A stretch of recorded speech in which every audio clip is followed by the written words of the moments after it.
मेरे सनातनी प्रियजन, आपको कोटि कोटि नमन। मैं विशाल शर्मा आपका स्वागत करता हूं आपके अपने YouTube चैनल सनातन विद्या में। आज का विषय है संध्योपासना में आचमन, सूर्योपस्थान एवं माला। आइए प्रारंभ करते हैं आचमन से। प्राणायाम करने के बाद आचमन करने का विधान इसलिए किया गया है कि प्राणायाम से उत्पन्न आंतरिक श्रमजन्य उष्णता का शमन हो जाए। इसी प्रकार सभी धार्मिक कृत्यों के प्रारंभ में तथा बीच में आचमन की विधि कंठ शुष्कता आदि के निवारण के लिए की गई है, ऐसा लौकिक दृष्टि से कहा जा सकता है। यहाँ यह ध्यान रखना चाहिए कि आचमन से अधिक जल नहीं पीना चाहिए, किंतु शास्त्र प्रमाण अनुसार बनी आचमनी से ही आचमन करना चाहिए। अन्यथा अधिक जल पीने से सर्दी गर्मी का योग होकर जुकाम, स्वरभंग आदि रोग हो जाएंगे तथा अधिक लघु शंका यानी पेशाब लगने से पाठ पूजा में बाधा होगी। इस प्रकार विधि पूर्वक संध्योपासना करके अंत में सूर्योपस्थान करें। वेदों में कहा गया है कि संध्या के अंत में सूर्योपस्थान करते हुए जिस जल का प्रयोग किया जाता है, उसकी बूंदें वज्र बनकर असुरों का विनाश करती है। असुर नाम की विशेष जाति को ना मानने वाले आधुनिक वैज्ञानिक भी अब यह तो मानने लगे हैं कि सूर्य प्रकाश के हरे, बैंगनी और अल्ट्रावायलेट भाग में रोग के कीटाणुओं को नष्ट करने का विशेष शक्ति होती है। सूर्य प्रकाश के भिन्न भिन्न रंगों से भिन्न भिन्न प्रकार के रोगों की नाश शक्ति का अनुसंधान करके भिन्न भिन्न रंग वाली बोतलों में पानी भरकर सूर्य प्रकाश में रखते हैं। उसे रोगियों को पिलाकर रोग निवारण करते हैं।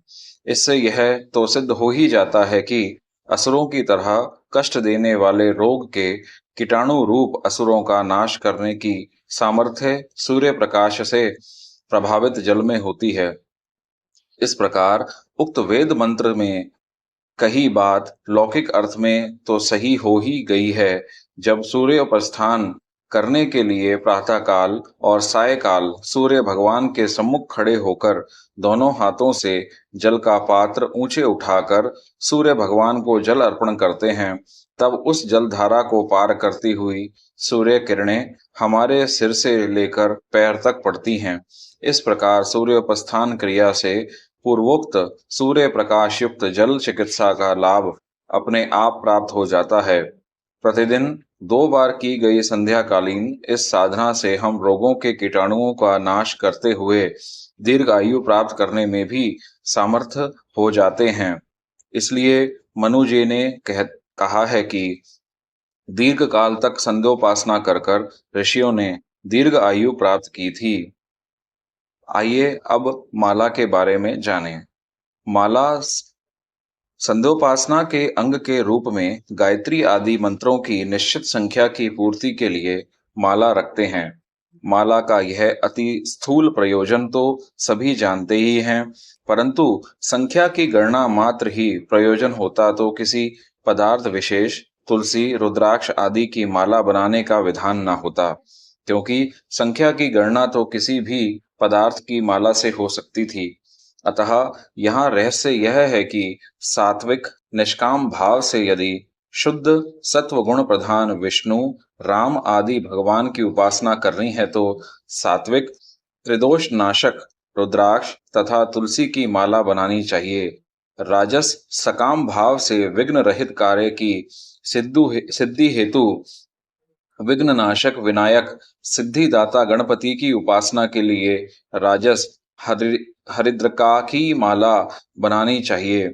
शास्त्रों में जिस देवता को जो पदार्थ प्रिय है, उसकी माला बनाने से उस देवता की प्रसन्नता शीघ्र प्राप्त होती है। माला मध्यमा उंगली से ही क्यों? मध्यमा अंगुली की नस का हृदय से सीधा संबंध है। हृदय को सात्विक भावों से भावित करने के लिए तथा हृदय में स्थित ईश्वर को शीघ्र प्रसन्न करने के लिए सभी सात्विक कर्मों में मध्यमा अंगुली से ही माला घुमाने का विधान किया गया है। एवं तमोगुणी कार्यों में तर्जनी नाम की अंगुली से माला फिराने का विधान किया गया है। जब किसी बालक आदि को ताड़ना देना होती है तो सभी अंगूठे के पास की अंगुली तर्जनी को दिखाकर ताड़ना करते हैं, इसलिए इसका नाम तर्जनी रखा गया है। इसी प्रकार भिन्न भिन्न कार्यों की सिद्धि के लिए भिन्न भिन्न पदार्थों की माला का भिन्न भिन्न अंगुलियों से फिराने का विधान किया गया है।